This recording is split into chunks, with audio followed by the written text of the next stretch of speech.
3. الله يا جماعه، ايه ده؟ ايه الشياكه والحلاوه دي؟ تحفه خطيره. دي برضو تحفه. اللهم صل على النبي، بجد صلوا على النبي يا جماعه. الايربودز برو العاديه هتلاقيها ان هي مشابهه جدا للابيض.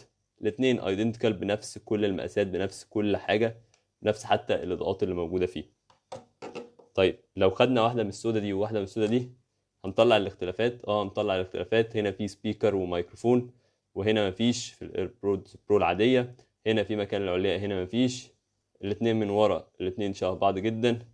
لو فتحت السماعتين هلاقي ان الايربودز برو مختلفة شوية في مكان السماعات.